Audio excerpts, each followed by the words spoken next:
ในกลางแหลดทองอุ่นลีในป่าเถินเหมาวันตาสั่งซีตั้งนำตั้งหลายวันกันนวนออมแหลดอุ่นอยู่ในพุงตูเก่าตวนตาเจ้าสั่งซีหลงอันเป็นโหนาผุงนอนเนือหมาขินใหญ่หลงหลอมยักด้วยลูกน้องผุงมันตั้งอันมีตั้งสมซื้อหันเสอเย้าก็มีสั่งซีอ่อนตัวหนึ่งนั่งซอดแซดอยู่หิมปอมันโหนาสั่งซีเปลี่ยนอันหักลูกตัวในเต้ย้อนเปิมันเตเปลี่ยนสายสืบผู้อ่อนโหสั่งซีกะวันตามือนาตูเปลี่ยนโปโกไลหางแฮนกูซื้อกูลองวางแผนตวนตาสาดปันมือนาไว้ปันลูกมันเย้าอำลือเสโกกูโกไลเลือกหาไว้ปันลูกสังสีหลงนั้นมีชื่อว่าสีหาราชตัวใหญ่ขึ้นมากูมือกูวันเจอเปลี่ยนลูกน้องปอมันก็อ่อนกันนับยำเกียงโกลูกสังสีหลงนั้นเหมือนกันมือตึกตัวเรียกสีหาราชมีอ้อยก็ตั้งนำตั้งหลายอันเป็นอ้อยก็ปานเหลียวกันตั้งมันในกาอ้อยก็เจอนั้นก็มีสังสีเมสองตัวมีชื่อว่าศีลาพัดและศีลานาถสังสีเมสองตัวนั่นก็เป็นก็กูหมายอันเจ้าสังสีตัวเป็นปอไลมักมันหมายเอาไว้เป็นก็กูกันตั้งลูกมันนางสังสีทั้งสองตัวนั่นเป็นพี่น้องกันเตว่าปอขาก็เป็นอ้อยก็หลีกันตั้งเจ้าสังสีโหนาป่าเถื่อนนั่นตั้งสองพี่น้องซึ่งถูกเลือกไว้เป็นก็กูกันตั้งสีหาราชวันมือนาตั้งสามนั่นเป็นอ้อยก็กันมาเสียมือตัวเล็กๆสีหาราชก็หู้นำใส่ตั้งสองพี่น้องดีเหมือนกันตั้งสามเอ็นก็กันต่อป้อเข้าปันหนุ่มสาวสีหาราชจังเตหูว่าอ้อยก็อันเด่นก็กันนั่นเตเป็นก็กูมันวันมือนาไว้นั้นมาสีหาราชก็ไล่ออกห่างกันตั้งสองกาจอมปอเลเพียนตวนตาเตเป็นโหนาผงวันมือนาในต่อป้อถึงปานอันเตไล่ฮับเอาปุ่นพรโหนาเตียนต่างปอกวยกาสีหาราชก็ตั้งตึกเหมือนนันเหมือนเนียนอยู่กวบสังโซกลุ่มเงามืออยู่สีหาราชปันข้าย้ำคาเทียงอีกหนึ่งขนาปอข้าอำไปพร้อมย้อนเปิดลองตีเป็นหัวหน้าผงนั่นเตไลตีนาหอโตเฮินมีเมปาจอมสีหาราชนั่นอำปอมีตั้งเสือเจอลองอันเตไลตีนาเฮินจอมนางสั่งสี่สองตูพี่น้องพร้อมๆกันตูเป็นโปซึ่งถามถึงลองตั้งย้อนสั่งไปไข้ขึ้นเป็นหัวหน้ามือสั่งสี่ตูเป็นโปไลหู้ก่อหุ้นโคเสียงหลังและลาดว่าลองเป็นหัวหน้าผงมีเมถึงสองตัวนั่นเป็นลองธรรมตาข่าวว่ามันนำใจลองธรรมตาคณาโปลองมีเป็นสองนั่นข่าววนว่ามันเตียมมีตั้งซื้อใจไล่ข่าววนซึ่งนั้นเจ้าตีวนนำเฮ็ดสังกุมกำสั่งสอนปันให้นั่งตั้งสองอยู่ภายใต้กำสั่งสอนเจ้าก็เย้ากุยกาสีหาราชอำไลวนซึ่งนั้นย้อนนั่งสั่งสีตั้งสองนั่นมันหูซักมืดกือหลีแลไปหูถึงน้ำใสขาปีน้องแทงลูกก่อนจู้ใจลูกเจ้าสั่งสีแต่ใครไล่ตัวเหลียวกุยกาตูเปลี่ยนโปซึ่งตุกย้อนลูกมันแลลานนี่ลองตั้งว่ากาเตไลเอาตั้งสองตัวย้อนเปือปอนั่งสั่งชีตั้งสองให้เตนาเฮือนซ้อมตั้งปีตั้งน่วงเขียนโตหันถึงกลางเสยโปอีกหนึ่งนะไว้ลื่นมาสีหาราชก็กาไลย่อมหับนั่งสั่งชีตั้งสองตัวปีน่วงวันอันไลขึ้นเป็นโหนาสั่งชีก็มาถึงในป่าเถื่อนก็เป็นอันมีตั้งซื้อเจอก็เปิดเป็นวันหับตวนยุกยองโหนาใหม่และเป็นตั้งวันอันกบกูนาวหอต่อเฮือนโหนาตัวใหม่เขาแทงสั่งซีตั้งนำตั้งหลายซึ่งอ่อนกันมีตั้งซื้อมาย้อนสู่ปันพรให้เสียหาราชมีลูกนำหนังฮือเตไลมีสาย19วันตามือนาข้าวยาวนางสั่งซีสองตัวพี่น้องก็อ่อนกันสู้อยู่สองผักข้างเสียหาราชด้วยนางสั่งซีตั้งสองตัวพี่น้องก็เปลี่ยนอันกึ่งเรียบกันตั้งเสียหาราชเต้ศีลาพัดตัวปีนั่นสุกอยู่ภายขาแตกนึ่งเหมือนเมหลงตวนตาศีลานาตัวน้องนั่นสุกอยู่ภายซ้ายเหมือนเป็นเมน้อยลองนั่นจึงเฮ็ดให้ศีลาพัดถูกเสยเต้กว่าเปิมันไข่เป็นเมหลงหรือเสนั่นเย้าไปไข่ให้ก็น้องถ่อมซุบเอากำมันเทียงลูกกว่านนางสังชีทั้งสองตัวพี่น้องในปิกซ้ำเกิดมาตีมีเร็วกันเซตาเวยการนำใส่ขับพี่น้องนั่นเป็นอันเปียกเปิงกันเต้ลองในเสียหาราชหู้หลีย้อนเปิดเป็นอ้อยก็กันมาเสมอเลขส่วนตัวมันเย้ากำนำตีไหลใส่ก็น้องก็เปิดตัวน้องมีลองอ้วนอ่อนมีลองขี้เกเฮตาศีลาพนันคัดใส่อ่อนวันอยู่ซ้ำหนังฮือเตซุงจันเอาใจก็เป็นโพไลดูเป็นโปเสียหาราชเจ้าสั่งสีลงแต่หู้จอมรองสังเสียหาราชก็ไล่หาเส้นตั้งเฮกังเย้าเหมือนกันกวยกาส่งเตหันพ่อนดีอยู่ฮือก็หู้ปีเสียหาราชกะเฮาอ่อนกันกะด้วยเปื้อนศีลาพัดสู้ห้องเจ้าสั่งสีตัวเป็นผูกาเลยด้วยสั่งสีเจอมาเขาห่มปล่อยกุบกูเขาและสั่งให้เสียหานาฏอยู่ด้วยถึงก็เป็นปอตัวน้องก็หับพร้อมซ้อมโดยหลีไหวเสียป้อยกุบกูเย้าโหนาสั่งสีลงก็ย้อนผัดอากาลาดว่ามันเท่าเย้าใครลือฮือหรือเจอเย้าก็ไปหาทำไว้ต้วนตาตูเก่าอยู่เศร้าเย้าลูกกวน สั่งซีเจ้าโหนาหลงไปสั่งลูกไว้ว่าอย่าไปลืมกะหาปอมันสั่งมีรองนาการอันให้จ่วยแถมนาอยู่กำนันมาตีอยู่เก่าก็หรือไว้สีหาลาดและเมตั้งสองเกวยอันอยู่เศร้าตวนตาศีลาพัดตูเป็นเมลงนั่นอุ่นๆเก้าๆมังปอกเสียหลาดก็ข้านหันเยี่ยนกันใส่เอาไว้ก็เปื่อใครมีปัญหาเกิดขึ้นจัดปันตั้ง3ตูผูเมก็อ่อนกันอยู่เศร้ามามือพองอยู่เศร้าซ้อมกันได้ทำนั่นศีลาพัดไล่หิมเอาทำลงตีหนึ่งไว้เป็นตีนวนสีหาลาดและตั้งตูมันเย่าก็ลืมน่วงให้ออกการนวนตีอันเก็บอ่อนเกวยตวนตาสีหาลาดแต่หันเสือมือไล่นอนซ้อมศีลานาตีเก็บอ่อนนั่นหรือเสียอันไล่นอนซ้อมก็ปีขึ้นในเจ้าปีอยู่ซ้อมปีสาวค่าขึ้นในคาตีอยู่จอมเจ้าศีลาพัดนั่นต้นเปียงปอหันเสือสีปอกมือหันสีหาลาดอยู่จอมน้องสาวตีเตมันเยาสีหาลาดใกล้อยู่จอมก็ปีอยู่ตาเซก็ปือมันนองสันหาคออ่างสันเสือหนังฮือสีหาลาดตีอยู่จอมมันมือปีสาวหันสีหาลาดอยู่จอมตูน้องก็มันเปลี่ยนอันเปียงปอหันเสือเตกวยกาสังเฮ็ดสังไลมังปอกก็มันหลอมว่วนใครขับขึงน้องสาวตอนตาตีอุเปิงโซสังชีไว้ตัวเหลียวหังมันกวยกาสังเฮ็ดหือไลย้อนปือศิลนาดเป็นน้องสาวมันเปิงหนึ่งก็ไลปันคอมันเขียนโปไว้เย้าว่าตีลุ่มลาด้วยถึงน้องมันก็เลือดหูไม่เสยตาเซมือโพและน้องอยู่จำกันนางสั่งซีตัวเป็นปีคัดเสยเยี่ยนกันอย่าไปขี้เก้โพและน้องในเซตา1 วันมันหึงมาก็ลองขี้เก้เฮตานำขึ้นมากูวันมันไขเลียกลายไปว่นตูเก่าอยู่เหมือนกันกวยกาเฮ็ดไรคาตีและเฮ็ดหือดีเสียหาลาดนั่นหู้ถึงกลางเสยสั่งซีเมหลงนั่นอยู่เหมือนกันและมันเหล่ใกล้ลาดว่ามันหักทั้ง2พี่น้องเพ่งเป้งกันศีลาพัดลัดออกมาว่าให้หักมันนำหรือสีก็น้องเสียหาลาดก็ลาดว่ามันเฮ็ดไรมันกาเลยหักเพ่งเป้งกันนาอยู่ปิกซ้ำในใจเจ้าสั่งซีตีหักไผ่ตัวน้องนำเสตาก็เย้าย้อนเปิดสั่งซีตัวน้องนั่นโมป่องเสยนือมันและมีเสยขี้เกเฮตามีลองอ่อนโมสั่งปัญหาพิกซัมมันเตถูกปีสาวเปกินเปปุนมันเป็นหลายเสื้อหลายลองเสตาก็เย้ากวยกามันก็ย่อมตูเป็นปีกุลองนั่งหือตั้ง3เตอยู่กาไลหลีตอนตาสีหาลาดพิกซัมมันเคยหักศิรานาดนำเสนั่งสั่งซีตัวเป็นปีเสตาก็เย้ากวยกามันก็คัดใส่หักเพ่งเปียงกันและด้วยถึงมีทั้ง2มาอยู่ตาเซปิกซัมสีหาลาดเตเฮ็ดซึ่งหือเสตาก็เย้าศีลาพัดก็ว่นอยู่ตาเสว่าสีหาลาดหักน้องหรือสีมันนางสั่งซีตัวเป็นปีซึ่งหาลอกไล่ให้ไล่อยู่จำเจ้าสั่งซีอยู่ตาเซเข้ากัดมาเย้าขาดตีหวานเอาเจ้าตั้ง2กาเลตีป่าหมอกปอเมืองแรงเย้าตั้ง3ก็กาตีโซนหมอกศีลาพัดไล่ไปแคบข้างสีหาลาดอยู่ตาเซตอนตาน้องสาวเต้ไปกะซ้อมหลังร้อยศีลาพัดยินซ้มหันเสออันไล่ไปซ้อมตูเป็นผูและยุกยองตั้งหังหลีหมวกซื้อในสวนและสนเจอตูเป็นน้องเสียอีดเสียหาลาดยักด้วยนางสั่งซีตูเป็นน้องและยุ่มต่อศีลานาดก่อยุ่มซู้และป่องเสอกุลวงมือตั้ง3ไปกะฮอดเสอตุนหมอกหังดีตัวหนึ่งศีลาพัดเสอตื่นเตียนและคลายหมอกหังดีนั่นเสียหาลาดและเสก็ขู่มันถูใส่ตัวหมอกหนังหือหมอกเตตกลงมากวยการหรือตัวไม้และมีไหมไม่เหี่ยวแห้งหมดสมอันกันเฮ็ดหั่งอยู่เศร้าไว้อยู่สีหาลาดก็คัดใส่ถูและเฮ็ดให้หั่งหมดสมตกลงมาใส่ศีลาพัดอันสุกอยู่ซ้ำไกลต้นหมอกนั่นเตว่าหมอกอันมีไอหอมก็ตกลงมาเหมือนกันและถูกร่วมปิวกาตกใส่ศีลานาดอันสุกอยู่ตั้งหลังไอหมอกก็หอมกะเสียงมือหันซึ่งนั้นศีลาพัดก็ใจล้ำว่าสีหาลาดหักตัวน้องหรือสีมันและส่งหมอกปันลองอันเปลี่ยนเสื้อนั่นก็เป็นมันวนเอาหังเกวมือเหลส่วนหมอกสีปอขึ้นสีหาลาดก็ไล่อ่อนตั้ง2วิอาบน้ำในเถื่อนเหมาวันตาตอนตาน้องนั่นก็เป็นน้องอาบน้ำสั่งสีเขา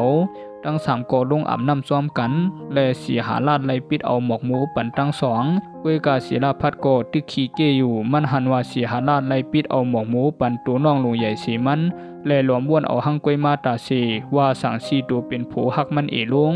จึงเก็บเอาลองขี้เกเฮตาลองเปียงปอหันเสนั้นมาอยู่ตาเซต่อถึงศิรานาดป้าต้วงกวยกาศิลาพัดป้าต้วงเสียหาลาดก็กลุ่มด้วยถึงศิรานาดอยู่กวยย้อนเปิดต้วงมันใหญ่มากูมือกูวันเตเอานั้นมาศิลาพัดก็มกซ่อนตัวอยู่เฮ็ดนั้น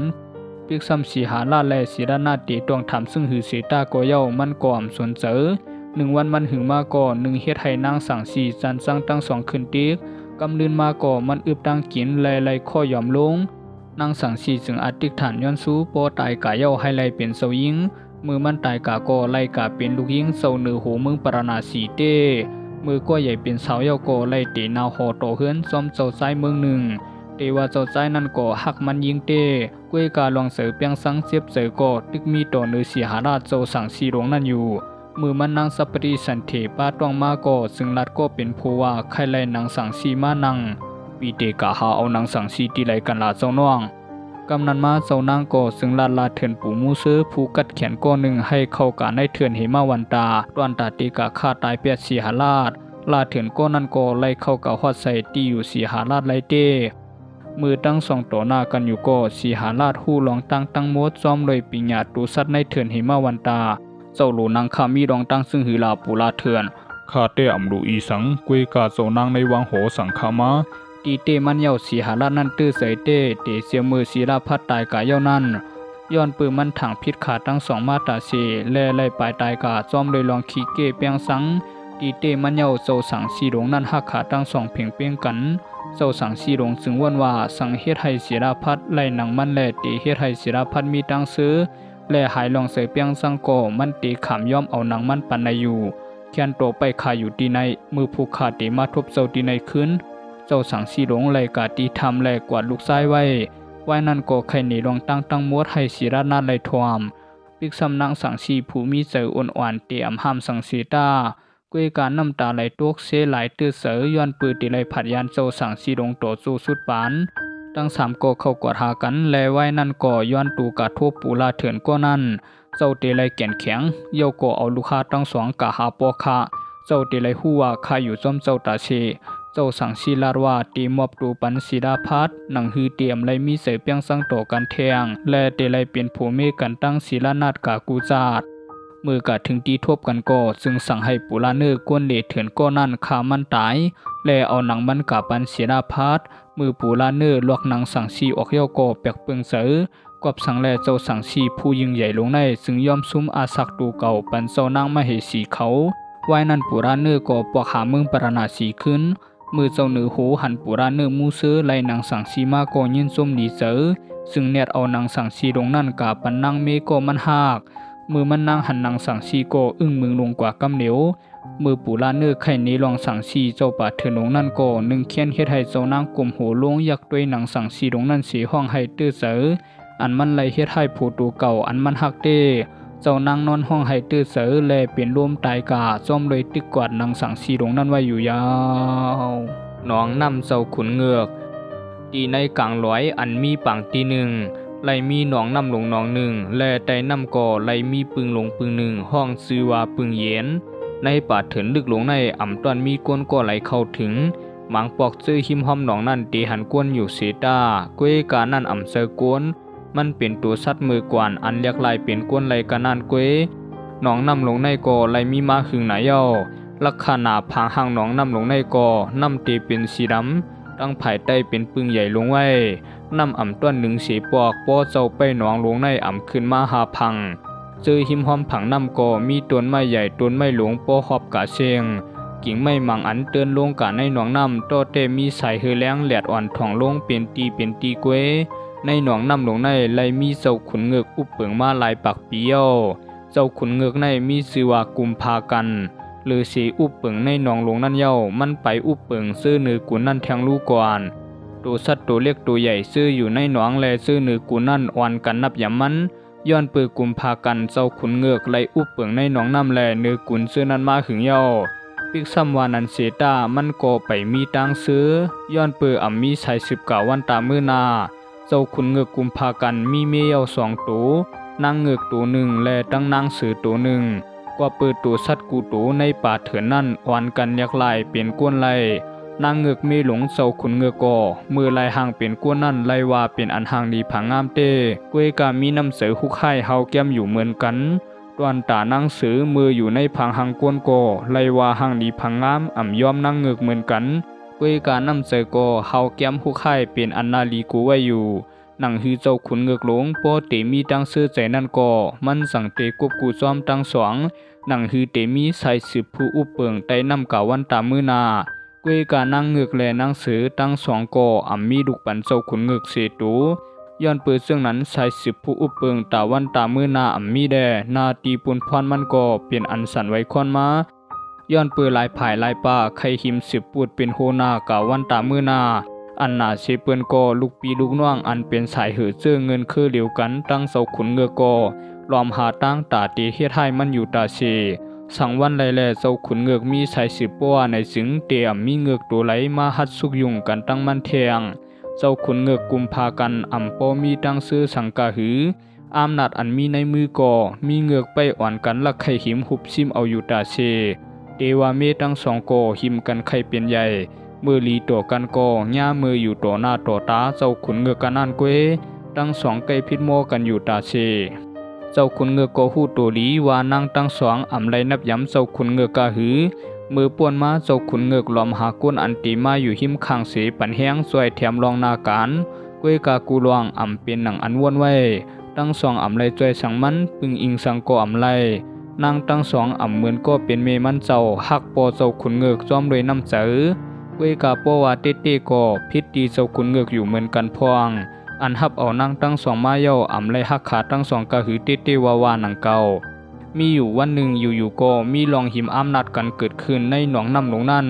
จอมโดยปีน้องเจ้าขุนเงือกกุมพากันว่นเฮ็ดให้นางเงือกแลนางเสือก้วยกาเจ้าขุนเงือกจอยเอาไว้ตันคืดเย้าก็อันคายแหมตายป้าเจ้าขุนเงือกกุมพากันเจ้าขุนเงือกนั่นคัดใจจอยเอามีดทั้งสองไว้ไล่เจ้าขุนเงือกก็ย่าปีน้องมันเฮ็ดให้หมัดเจ็บเฮาแห้งและการขึ้นมาเหนือกุนภายใต้น้ำนั่นก็กุมพากันใส่เงือกสำใจมันดูหลอมด้วยถึงไปทาเสกวนเตว่ามือเหลียวในปีน้องอันถูกมันเฮ็ดให้ไล่ตั้งหมัดเจ็บก็ตีอ่ำไปมากขึ้นเหมือนกันย้อนเปิดเจ้าขุนเงือกหันปีน้องมันหมัดเจ็บการอีสุกอีซักขึ้นมาเหนือกุน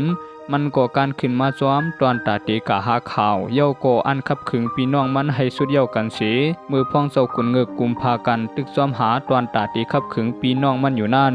เหมือนมันเมาแลหูปั่นเตล่มลงเจ้าขุนเงือกคัดใจว่นว่ามีลองสังเกิดขึ้นต่อตัวมันกำดืนมาสึงว่นเลยว่าลักหนักอันปีน้องมันเอาเฮ็ดให้นั่นเลยใส่ยากว้า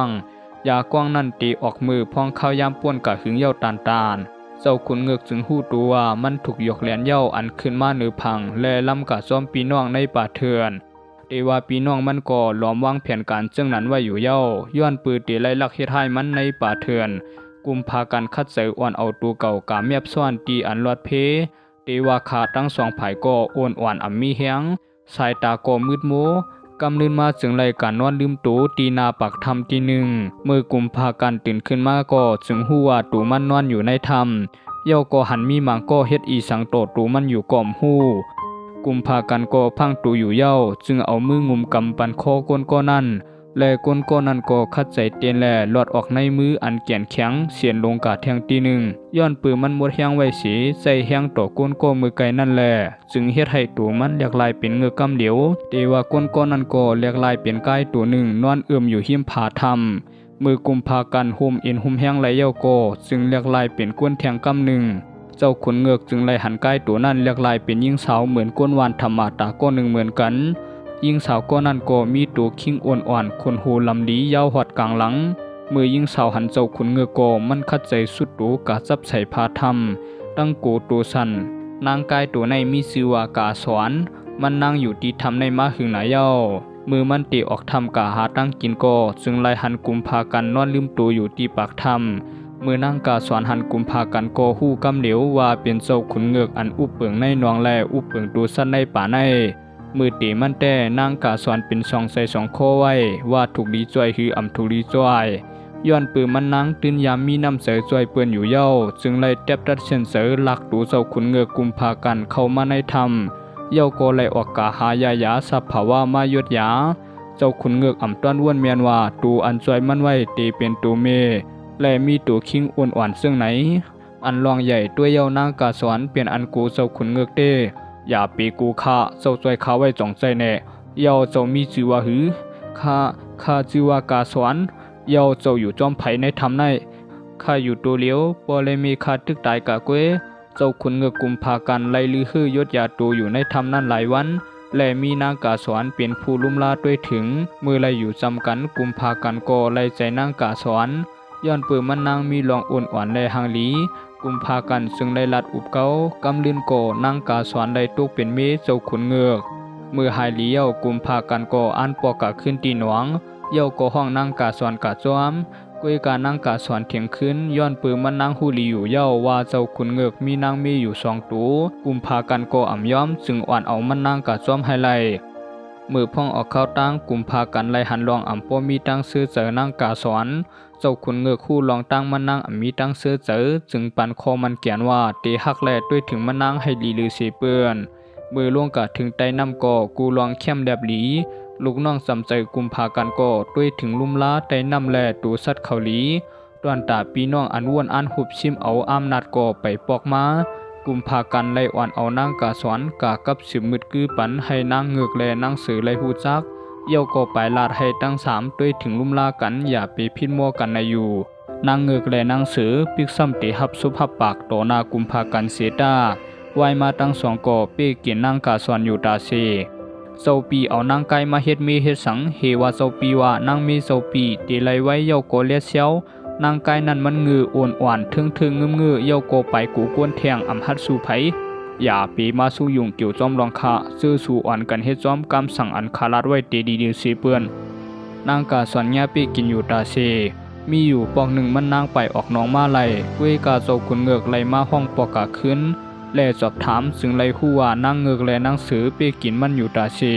เจ้าขุนเงือกจึงไลสั่งไว้ว่าสั่งติ๊กเป้กินนางกาสวนแทงเตลึบนางตั้ง2ให้ออกกาในหนองนั่นในอยู่นางเงือกและนางสือไผก็ใครเปลี่ยนใหญ่จึงย่อมอยู่ห่างไกลกันตั้งนางกาสวนอยู่มาอำป้อหึงนางกาสวนก็ไลป้าต้วงเฮ็ดให้เจ้าขุนเงือกเป็นอันยินส้มดีเสยเต้กุมพากันจึงลุ่มลาด้วยถึงมันนางให้ลีเลเสเปื้อนจึงเฮ็ดให้นางเงือกและนางสือขี้เก้เฮตามาไว้นั้นมาอำป้อหึงนางเงือกและนางสือก่อไล่อ่อนกันซับต้องมาเหมือนกันกุมภากันก่อหักนางกาสวนนำคืนย้อนเปือเจ้าขุนเงือกว่นว่านางกาสวนเอาลองกำดีมาสู่ตัวมันนางกาสวนก่อว่นดีเจอเหมือนกันอันนางเงือกและนางสือป้าต้วงก็เปือเจ้าขุนเงือกกุมภากันเตไลปันข้าวย้ำกะด้วยถึงนางตั้ง2พองดังหือมันนางเตอำถูกตั้ง2จันซังก้วยกาตึกถูกนางตั้ง2ว่าคิดว่าไปเหมือนมือป่วนมาอยู่นางกาสวนนางเงือกนางสือตั้ง3เลยเกิดลูกม้าเป็นตัวผู้ซึ่งเฮ็ดให้เจ้าขุนเงือกเป็นอันยินส้มดีเสยเต้เฮ็ดให้เจ้าขุนเงือกกุมภากันมันใส่ว่าตูสัตในน้ำเนือลิ้นเตอำว่นหิมเอาอำนาจมันโฮมป้าปีน้องอันขึ้นกามีเนือกุนโกเตอำฮัดว่นหิมเอาในอยู่ตูสัตอันอยู่ภายใต้เจ้าขุนเงือกก็อ่อนกันยินส้มอันมันมีลูกเป็น3ตัวนางเงือกและนางสือปิกซ้ำเตอำป้อเมียนเสยกันตั้งนางกาสวนกะหือเสตาก้วยกากลุ่มเลี้ยงดูลูกก้วยแลจึงอำโปมีข้าวยามหาตั้งเพียนนางกาสวนกะหือมือข้าวยามป่วนกาลูกเจ้าขุนเงือกกุมภากันได้1โขบลองอำถังเปลี่ยนก็เลยเกิดขึ้นย้อนปือปีน้องมันอันวนอันหุบชิมอำนาจมือปอกอ่อนตั้งไหลปอกมาขึ้นโฮมปาตูสัตตั้งน้ำตั้งมวลไหลลงกาในหนองและต่อสู้กันตั้งกุมภากันเขาเจ้าขุนเงือกเลยปันขว้างป้าว่าให้คาแหมตายปีน้องมันไหลเทว่าตูมันก็เลยออกกาต่อสู้ซ้อมเปือนนางเงือกและนางสือมือมีปัญหาเกิดขึ้นก็ไล่ปล่อยลูกตั้ง2ไว้ปันเปื้อนเลี้ยงหลูเว้ยกากวนเลี้ยงหลูก็จึงอ่อนกันตุกเสยกูแลปล่อยลูกอ่อนตั้ง2ไว้ในห้องเสนางกาสวนหอบลูกออกมาแลไล่มาหันลูกอ่อนตั้ง2ห้องให้อยู่จึงไล่เอาลูกอ่อนตั้ง2ไปกาซ้อมเป็นข้าวยามกำดีของนางกาสวนอันมันไปออกน้องน้ำนั่นกาไลด้วยในหนองน้ำซ้ำโปไข่ลูกเปลี่ยนไพ่โกวาไลนางกาสวนไลอ่อนเอาลูกอ่อนตั้ง3กาส่วนแมบตัวอยู่ในทำอันมันยามอยู่มาแลเอาน้ำนมตัวเก่าเลี้ยงรู้ลูกอ่อนตั้ง2อ่ำว่นสันซังลูกนางสือแลนางเงือกนั่นเย่าก็ไปเลี้ยงดูลูกอ่อนตั้ง2เหมือนลูกมันแทงลูกก่อนโตถึงข้าวยามป่วนกาหลายวันนางกาสวนก็ตึกเลี้ยงดูลูกอ่อนตั้ง3อยู่ในธรรม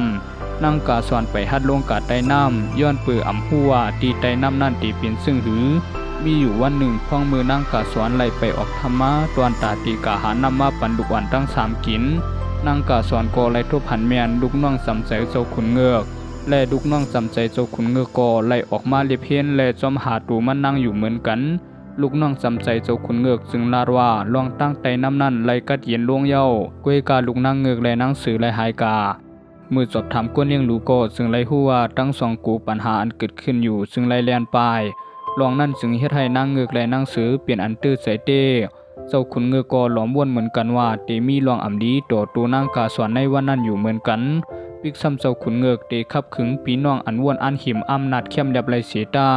กุมพากันก็หลอมวนตื้อเสือซ้อมนางกาสวนอยู่เหมือนกันก็ปื้อเจ้าขุนเงือกยามไรปันคอมันแก่นมันนางไว้ว่าตีลุ่มลาดด้วยถึงให้ลีลือเสียเปื้อนเว้ยกากำลืนเย้ามันเจ้าหลอมวนว่าตูเก่าเฮ็ดอำไรนางกาสวนเบื่อไรยินกูลองเย้าซึ่งลานลูกน้องสำใสเจ้าขุนเงือกให้ปอกกาลัดกุมพากันว่ามันหลอดเพกเขียนดีอยู่เย้าก็อยู่ซ่อมลูกทั้งสามในธรรม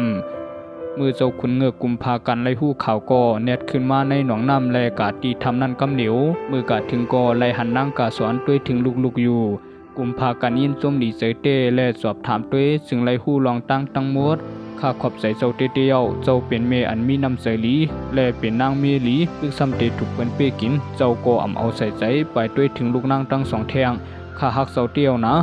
ไว้เฉนั่นเจ้าขุนเงือกก็ไล่อ่อนนางกาสวนและลูกทั้งสามกะขึ้นตีหนองน้ำมือกะถึงนางเงือกและนางเสือหันลูกค้าก็ห้องให้ยินส้มดีเสยออกมา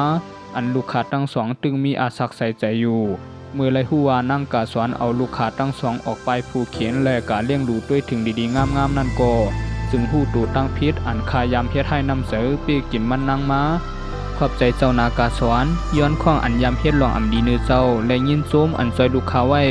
ข้าก็เหมือนกันยินส้มขอบใจเจ้าเตี้ยวซึ่งซ้ำเจ้าตีเปลี่ยนกายกล้วยกะอ่ำใส่กายเงืออันลองใหญ่เจ้าเปลี่ยนกายมีน้ำเสดีเจ้าขุนเงือกกุมพากันยินส้มดีเจออันหันนางเงือกแลนางสือลัดกามย้อนข้องนางกาสวนลองอันเปลี่ยนป่วนมามือไหลหันมีทั้งสามหมอหักแป้งกันก่อหนึ่งเขียนเฮ็ดให้เจ้าขุนเงือกมีทั้งซื้อก็ปือกุมพากันหักนางกาสวนจอมเลยน้ำใสเสร็จสังเต้เย่าก็วนว่านางกาสวนกึ่งดีเป็นเมที่หนึ่งมันเจ้าขุนเงือกกุมพากันซึ่งลัดนางเงือกและนางสือว่าตียุกเอานางกาสวนเป็นนางเมที่หนึ่งเย่าก็ยุกเอาลูกนางกาสวนเปลี่ยนชายสืบผู้อุปเปิงน้องนั่นเก่าวันตามมือนานางทั้งสองก็หันถึงซ้อมและอ่ำมีน้ำใสขี้เกเฮตาใส่ลำสังเจ้าปีอย่าเฮ็ดจังนั้นข้าวนเปลี่ยนใส่อ่ำลีเขียนโตเฮ็ดซ้อมลองเปลี่ยนเตมิเตเสกำคานางกาสวนเถียงขึ้นกำเหลียวเย่าก็ให้ยุกนางเงือกนางสือเปลี่ยนจันไหลจันนั้นลูกนางเงือกนั้นให้เป็นผู้สืบปวดอำนาจกามือนาดวนตาลูกนางกาสวนนั้นไว้ให้เป็นจันที่สามเจ้าขุนเงือกกุมพากันก็ไล่เฮ็ดซ้อมหนังนางกาสวนลาดไว้นั้นมานางเงือกและนางสือก็ไล่หักนางกาสวนเหมือนหนังน้องก็หนึ่งภายใต้หนองน้ำหลงนั่นก็ไล่อยู่กัดเย็นรวดเพเขียนเตียวนั้นมาอยู่ยาว